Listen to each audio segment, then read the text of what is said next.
Global વોર્મિંગની અસરને કારણે હવે લોકોમાં પર્યાવરણ જાળવણી અંગે પણ જાગૃતતા આવી રહી છે। લોકો હવે તહેવારોને પણ પર્યાવરણના જતન સાથે જોડીને મનાવી રહ્યા છે। ત્યારે આવનાર હોળી પર્વને લઈ લોકોમાં વૈદિક હોળી દહનનો ક્રેઝ જોવા મળી રહ્યો છે। શહેરમાં હોલિકા દહન માટે લાકડા નહીં પણ ગાયના છાણમાંથી બનતા ગૌકાષ્ટની માંગ અને બોલબાલા વધી છે।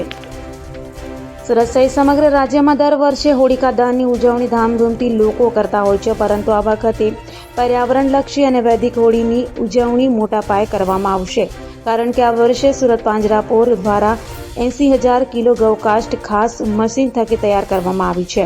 ગૌકાષ્ટ ગાયના છાણનો સંગ્રહ કરી અદ્યતન મશીનથી વેસ્ટ ઘાસચારાનો ઉપયોગ કરી બનાવવામાં આવે છે।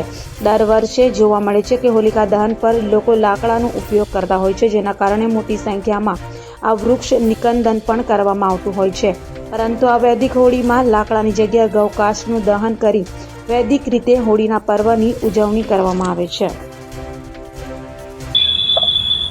ચાલો આપનો પરિચય અને સંસ્થાનો પરિચય હોળીની તૈયારી। અતુલ વોરા, જનરલ મેનેજર, સુરત પાંજરાપોળ।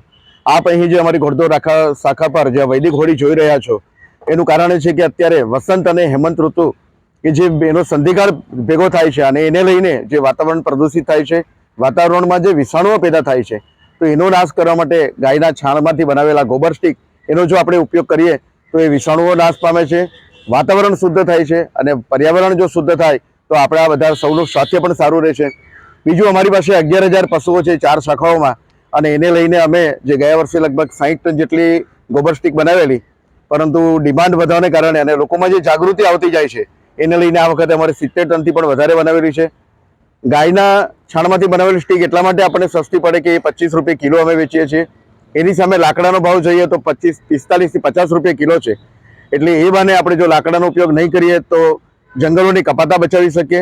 બીજું, આપણે જેને માતાનો દરજ્જો આપીએ છીએ એવી ગાયોને પણ બચાવવા માટે આપણે એને સંવર્ધન માટે પાંજરાપોળોને પણ આપણે ધ્યાન રાખી શકીએ અને એ બાને પાંજરાપોળોને મદદરૂપ થઈ શકીએ। આ સ્ટિક બનાવવાની કામગીરી અવિરત ચાલુ રહેશે કે કઈ રીતનું આપણું? છેલ્લા 6 મહિનાથી સતત આ કામગીરી ચાલુ છે, કારણ કે મેં જેમ કહ્યું એમ આપણે વર્ષો હવે લોકોમાં જેમ જાગૃતિ આવતી જાય છે એમ ડિમાન્ડ કરતા સપ્લાય અમારે જે ઓછો હતો તે વધારવા માટે આ વખતે 70 ટનથી વધારે અમારે પ્રોડક્શન કરેલું છે। બરાબર, આ થઈ હોળીની વાત। બરાબર છે। આ સ્ટિક પડી રહે તો બીજે વેપારી કે એવું કઈ ખરીદવા માટે થાય છે? આપે ખરેખર ખૂબ સારો સવાલ કર્યો। અત્યારે આપણે ત્યાં એક સંસ્થા છે, જે એક મિલ છે કે જેને માટે લાકડાની અવેજીમાં છેલ્લા 1.5 વર્ષથી એ લોકો ગાયના છાણમાંથી બનાવેલા ગોબર સ્ટિકનો જ ઉપયોગ કરે છે। ઓકે।